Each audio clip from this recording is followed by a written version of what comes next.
Hey there, Internet. Do you like how I redecorated my bedroom? It's bigger. It's brighter. It's got a couch and a little seat. I did that backwards, but it's fine. And it's actually just my fiance's house in Michigan, but that's okay because it's still great. Side note, I came up here this weekend so that we could take engagement photos because, oh my land, we're actually engaged, which is incredibly exciting. We took them yesterday and they're fantastic because my fiance is just beautiful and I'm so in love, and I can't believe that she found a photographer who actually figured out how to make me look,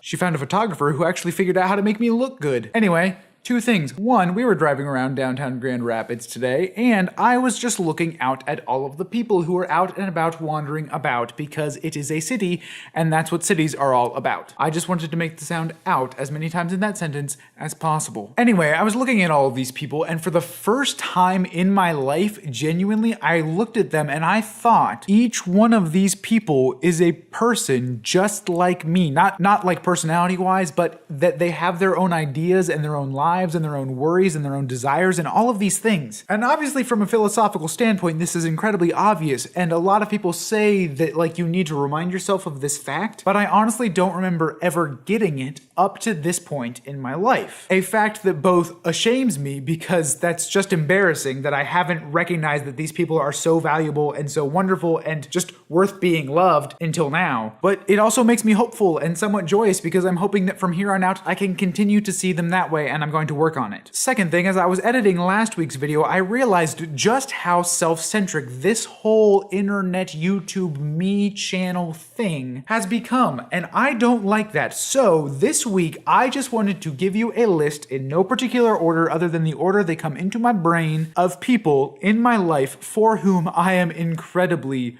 just overwhelmingly thankful. Because without them, I would be nothing. Or I would be something else entirely than what I am that I would not in any way want to be. First and most obvious one, my parents, and then by extension, all of my older siblings and now siblings-in-laws and all of those things. They taught me to love Jesus and to follow him with my entire life. They have provided for me. They've genuinely cared for me and poured into my life, unlike I think a lot of families do nowadays. Like seriously, I never really realized this when I was a kid, but my family did so much together, and without that, I would feel very, very alone. And while I don't interact with all of my siblings all that much now, I still know that I can, should I ever want to. Number two, my fiance, Allie. First of all, she just puts up with all of this hot mess, whatever it is. But she's also one of the strongest individuals I've ever met, and that's great because sometimes I need someone who's just willing to stand up to me and say, stop, you're being stupid, and either you're worth so much more than you think you are, or you're not worth as much as you seem to be thinking you are right now, because I get either like depressed and angsty or really cocky, and I need that balancing force in my life. Plus, she's wonderful and she's beautiful and she's a joy to be around. Heck, it's her middle name for crying out loud. So props to her parents for like predicting that when she was just a little tiny baby. And she's just so great every day at loving me even when I do stupid things and at giving me opportunities to love her. Three, and this is a huge basket of a category, so I'm sorry, but all of the teachers who for the past 16 years of my life have been pouring into me endlessly and shaping me into both the intellectual and personality-wise person that I am today. Just to name a few, there's Mr. Klutz and Dr. Gilhooly and Mr.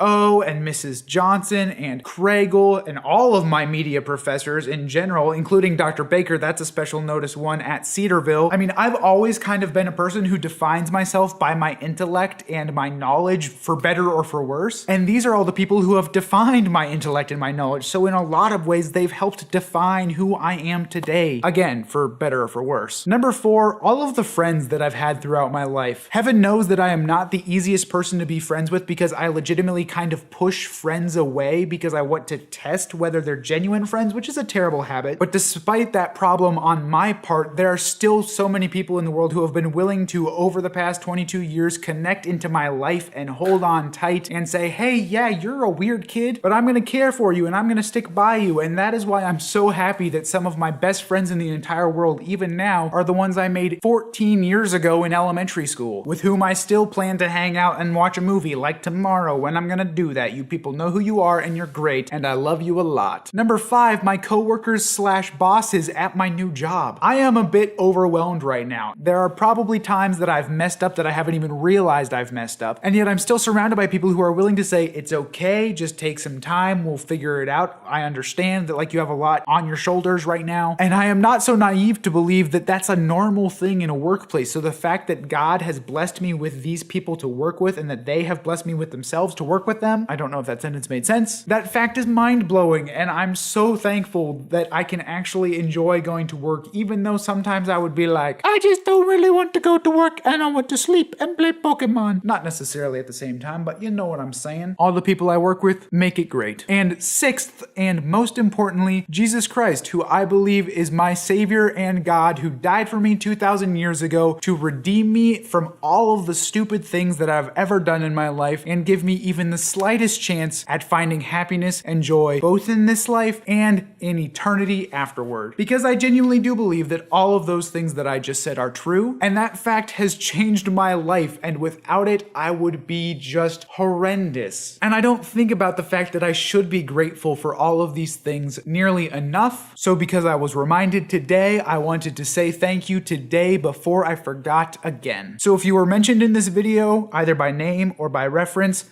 thank you. And if you weren't mentioned in this video, but you should have been mentioned in this video, but my stupid memory kind of just let it slip, I'm sorry. And also thank you to you. You've made me me. You've made my life 8 bajillion, cajillion, trintillion, quadrillion, billion, 1,000 times better. And I'm sorry that my YouTube videos are always so narcissistic. I'ma go. Let me know down in the Commente section who are the top 3 people that you are most thankful for in your life. And until next week, deuces.